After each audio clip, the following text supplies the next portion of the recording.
Hi எல்லாருக்கும் வணக்கம். இன்றைக்கி நம்ம என்ன செய்ய போகிறோம் பார்த்தீங்கன்னா, சால மீன் குழம்பு தாங்க. இன்றைக்கி பெருமை தான் வைக்க போகிறாங்க. இதுக்கு தேவையான பொருள் எல்லாம் இடத்துல ரெடி பண்ணி வச்சுட்டு பாருங்க, வானலில் எண்ணெயை ஊற்றிக்கிறாங்க ஒரு பாத்திரத்தில். பச்சை மிளகாய் ஃபஸ்ட்டு போட்டுக்கிறாங்க. பச்சை மிளகாய் நல்லா வணங்கினதுக்கப்புறம் வெங்காயம், சின்ன வெங்காயங்க, நல்லா கை நிறைய அள்ளி போடுறாங்க பாருங்கள். நல்லா வணக்கி எடுத்துக்கலாங்க.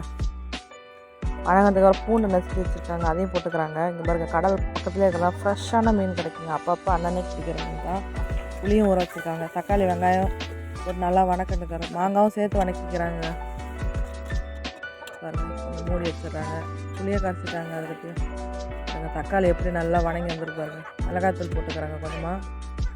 நல்லா மிக்ஸ் பண்ணதுக்கப்புறம் மஞ்சள் தூளும் போட்டுக்கிறாங்க. நல்லா புளி தாராளமாக கரைச்சி ஊற்றுறாங்க. ஏன்னா க்ரௌடு கொஞ்சம் ஜாஸ்தி, நிறைய பேர் இருக்கோம் இல்லையா, அதனால் நல்லா தாராளமாக தண்ணி தேவையான அளவுக்கு தண்ணி ஊற்றி உப்பு போட்டு நல்லா கொதிக்க வச்சிட்றாங்க பாருங்கள். இப்போ எண்ணெய் பிரிஞ்சு நல்லா மேலே வந்துச்சு. கழுவி வச்சுருக்க மீன் எடுத்து போட்டுக்கலாம்.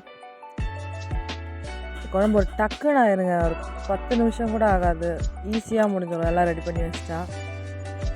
கருவேப்பிலை நல்லா ஃப்ரெஷ்ஷான கருவேப்பிலை நல்லா உருவி போட்டுக்கலாம்.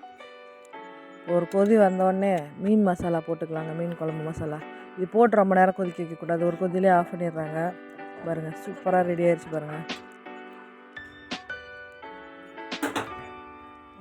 மீன் குழம்பு ரெடிங்க. சூப்பராக இருக்குங்க. தேங்க்யூ, பாய்ங்க.